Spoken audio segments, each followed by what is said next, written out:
Emergency! How can you tell if it's really an emergency with your pet?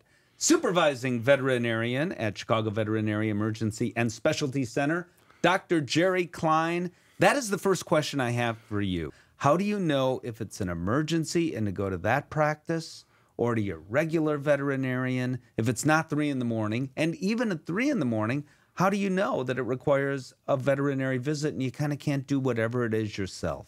Well, I think at its simplest, you kind of answered that. An emergency is something that can't or shouldn't wait, and it needs immediate attention. That's the simplest definition of emergency.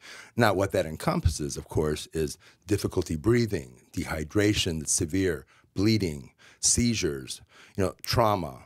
Things like that should not wait. And for that reason, we now have 24-hour facilities that are like trauma centers and can handle animals, dogs and cats or other species that have problems that can't wait to get an appointment the following day. And if you're not sure, the best thing to do is always call or just get over there. But in this day and age, there's always access to the internet. But some things are obvious. If a dog or cat cannot breathe, cannot become comfortable, if they're bleeding profusely and it doesn't stop, if something has been traumatized, either from a dog bite or falling out of a window or falling out of a ledge, or getting hit by a car, you don't wait. You wouldn't wait on a person, and you shouldn't wait on an animal. You've been doing this for how many years? Over 30 years. And when it all first began for you over 30 years ago, you were one of the first emergency clinics in the country. Right. I don't know, did even your colleagues say, we don't need an emergency clinic for pets? I think the purpose at that time was an after-hours clinic. The clinics in the area were happy to close at 5, 6, 7 p.m. and not to have to answer phone calls or have to go into work. And so they referred them to us.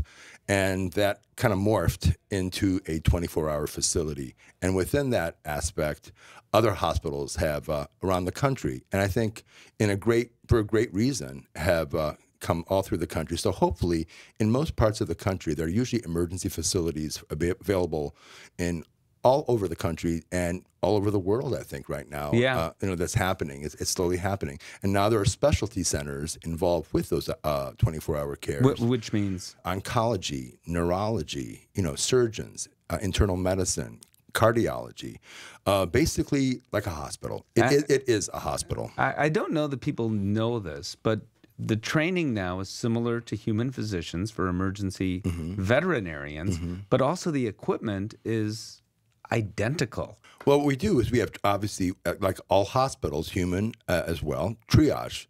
So everything gets an initial temperature, respiratory rate, heart rate, a blood pressure.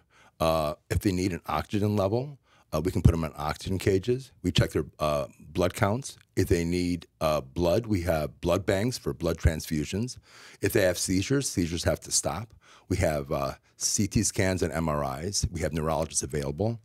So if it's a heart problem, we deal with that. But our job is to try to stabilize them, hopefully to have them resolved, but if not, to go to the various departments that can control or hopefully cure them. Friends, I'm talking to someone who's well-known and extraordinarily well-respected in veterinary medicine.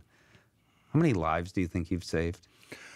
I never tried counting. That's a difficult question. It's amazing working in the city of Chicago. I came from Cleveland, and I remember moving from Cleveland, someone said, you're going to be a little fish in a big pond, and I kind of listened to that. And I maybe had a little stigma coming in here. So the fact that someone knows me in Chicago I'm real proud of that.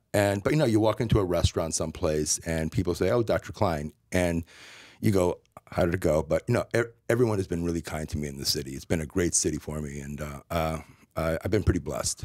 He's being very modest. People know him around the country. Dr. Jerry Klein, thank you so much. Thank you.